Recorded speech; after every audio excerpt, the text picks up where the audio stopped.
बड़ी खबर की सीसीईए की अहम बैठक को लेकर बड़ी जानकारी सामने आ रही है। थोड़ी देर में बैठक शुरू हो जाएगी।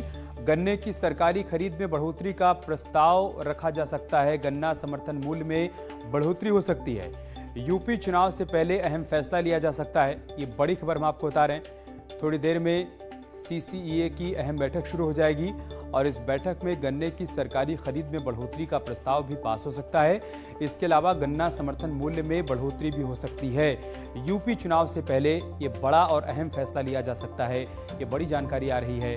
अब से थोड़ी देर बाद सीसीईए की बैठक शुरू हो जाएगी और इस बैठक में दो बड़ी बातें सामने आ सकती हैं।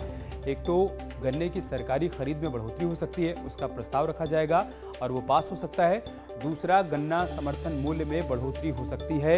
यूपी चुनाव से पहले ये बड़ा और अहम फैसला सरकार की तरफ से लिया जा सकता है। तो इस वक्त की बड़ी खबर हम आपको बता रहे हैं। आपसे थोड़ी देर बाद सीसीए की अहम बैठक शुरू हो जाएगी और इस बैठक में गन्ने की सरकारी खरीद में बढ़ोतरी का प्रस्ताव रखा जाएगा, उस पर चर्चा की जाएगी।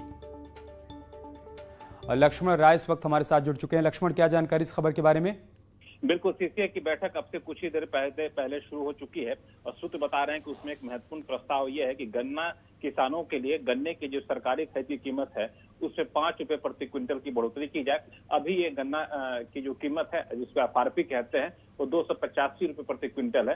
अगर ये प्रस्ताव पास हो जाता है तो ये बढ़कर 290 रुपए प्रति क्विंटल हो सकता है। और इस फैसले के पीछे दो बड़ी वजह है। पहली वजह तो यह है कि उत्तर प्रदेश में चुनाव होने हैं। जो पश्चिमी उत्तर प्रदेश के किसान होते हैं वो काफी हद तक गन्ना की खेती पर निर्भर होते हैं। उनके लिए गन्ने की बेहतर कीमत मिल सकेगी।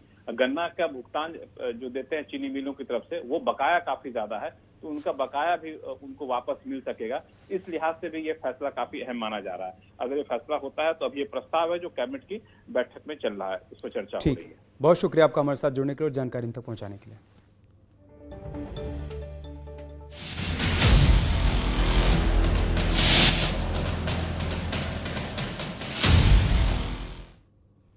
सुप्रीम कोर्ट के बाहर रेप पीड़िता के साथी समेत आत्मदाह के मामले में जांच समिति आज डिप्टी एसपी अमरीश सिंह बघेल से पूछताछ करेगी।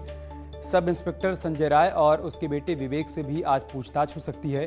कल पूर्व आईपीएस अमिताभ ठाकुर और आईपीएस अमित पाठक से जांच समिति ने पूछताछ की थी। डीजी आरके विश्वकर्मा और एडीजी मीरा रावत जांच समिति में शामिल हैं और आज इस पूरे मामले में पूछताछ की जा सकती है। ये बड़ी खबर हम आपको बता रहे हैं। आज जांच समिति डिप्टी एसपी अमरीश सिंह बघेल से पूछताछ करेगी। सब इंस्पेक्टर संजय राय और उसके बेटे विवेक से भी आज पूछताछ हो सकती है। आपको यहां पर यह भी बता दें कि कल पूर्व आईपीएस अमिताभ ठाकुर और आईपीएस अमित पाठक से जांच समिति ने पूछताछ की थी। डीजी आरके विश्वकर्मा और एडीजी मीरा रावत जांच समिति में शामिल हैं, जो कि इस पूरे मामले में पूछताछ कर रही है।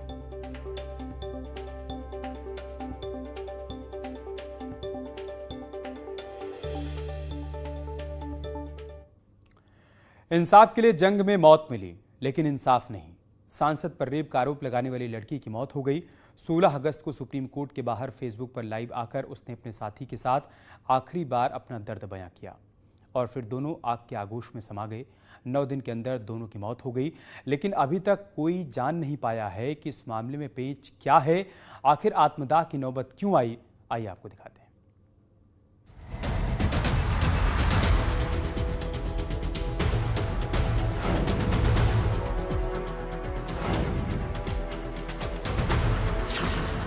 मर चुकी रेप पीड़िता की आवाज अभी जिंदा है।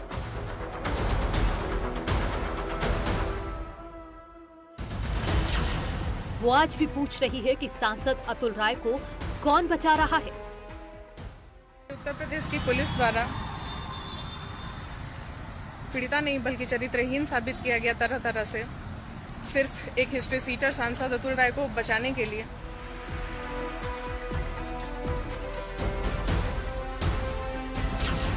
रेप पीड़िता का आत्मदाह से पहले का आखिरी वीडियो है।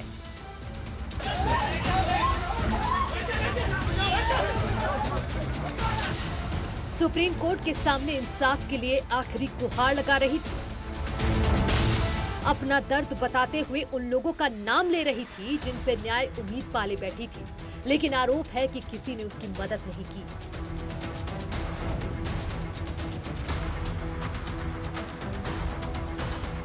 तत्कालीन एसएसपी अमित पाठक नरही के तत्कालीन टीबी सिंह, सीओ अमरेश सिंह, दरोगा संजय राय, उसका बेटा विवेक राय वत्स, आईजी अमिताभ ठाकुर और अब वर्तमान जज एमपीएमएलए कोर्ट प्रयागराज के आलोक श्रीवास्तव, इन सारे लोगों की भूमिका है।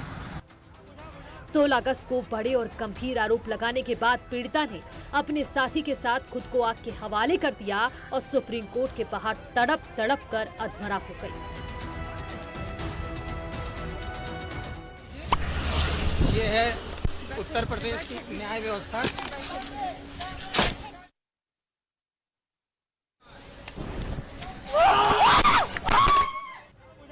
जिस वक्त दोनों ने खुद को आग के हवाले किया, उस वक्त फेसबुक पर दुनिया उन्हें लाइव देख रही थी। पल भर में पेट्रोल डालकर दोनों आग की आगोश में समा गए। जब तक लोग उन्हें बचाते, तब तक आधे से ज्यादा शरीर झुलस गया था।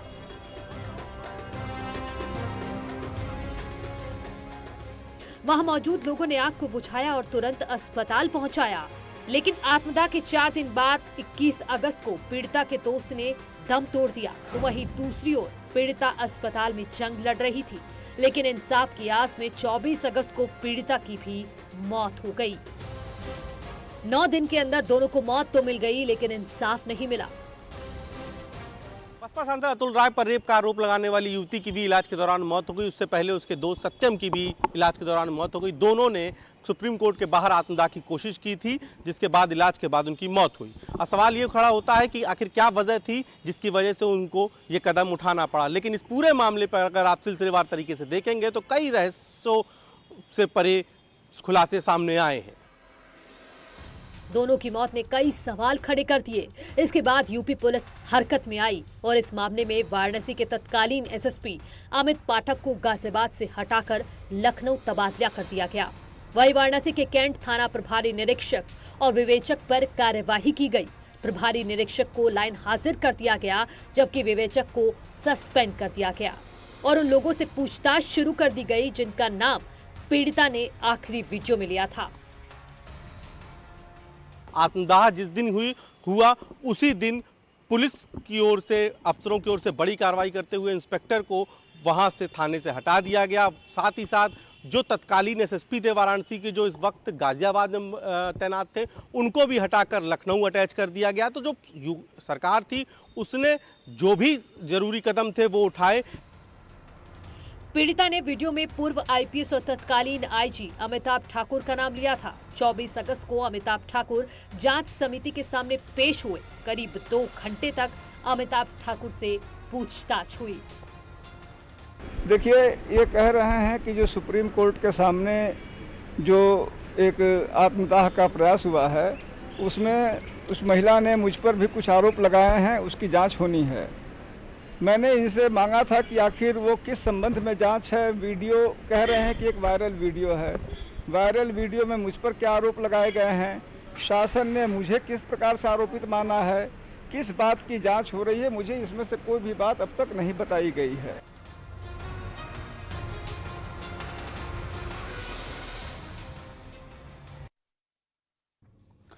दरअसल मऊ लोकसभा सीट से बीएसपी सांसद अतुल राय पर रेप का आरोप है, लेकिन कहानी सिर्फ इतनी भर नहीं है। जिस लड़की ने अतुल राय पर आरोप लगाया है और इंसाफ के लिए खुद को आग के हवाले कर दिया था, उस पर भी गैर जमानती वारंट जारी किया गया था। इस मामले में ऐसे कई पेच हैं जिसे समझना होगा। यूपी पुलिस इसी पेच को सुलझाकर सच पता लगाने में जुटी हुई है।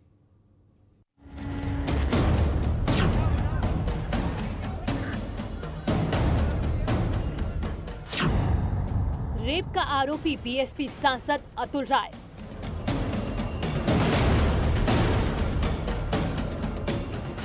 दो 2019 में चुनाव का माहौल था। अतुल राय बीएसपी के टिकट पर चुनावी मैदान में था। उसी वक्त इस लड़की ने वाराणसी के लंका थाने में अतुल राय के खिलाफ रेप का केस दर्ज कराया। चुनाव से ठीक पहले रेप का आरोप लगने से मामले ने तूल पकड़ लिया और 22 जून 2019 को अतुल राय ने वाराणसी की कोर्ट में सरेंडर कर दिया।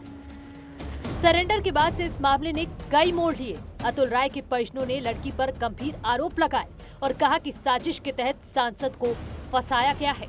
सांसद अतुल राय की फैमिली की ओर से आरोप लगाया गया कि उन पर ये पॉलिटिकल षड्यंत्र के तहत ये मुकदमा दर्ज कराया गया था। इसके लिए उन्होंने ऑडियो साक्ष्य भी दिए थे, कुछ कागजात भी दिए थे, जिसकी जांच हुई और जांच के बाद भी उनके ऊपर से आरोप नहीं हटाया जा रहा और युवती के खिलाफ कार्रवाई नहीं की जा रही है।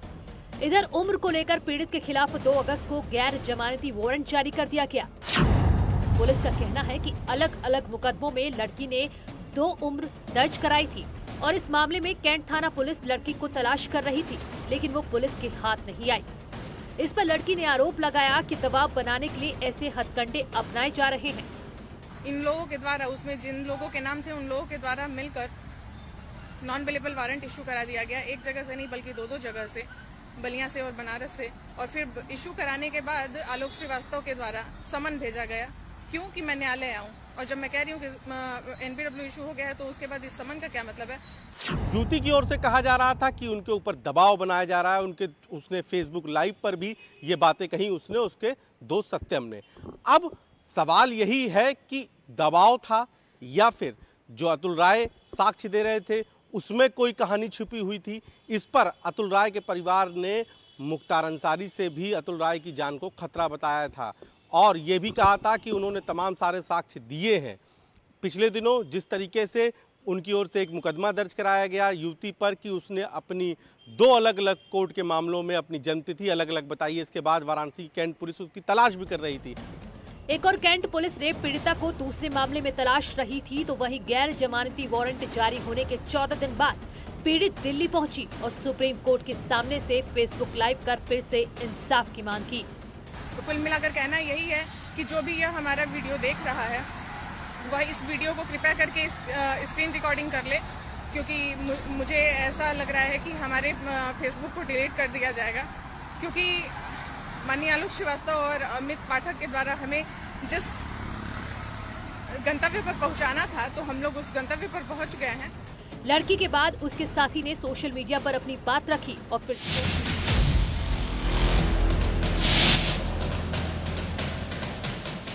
मारपीट का आरोप।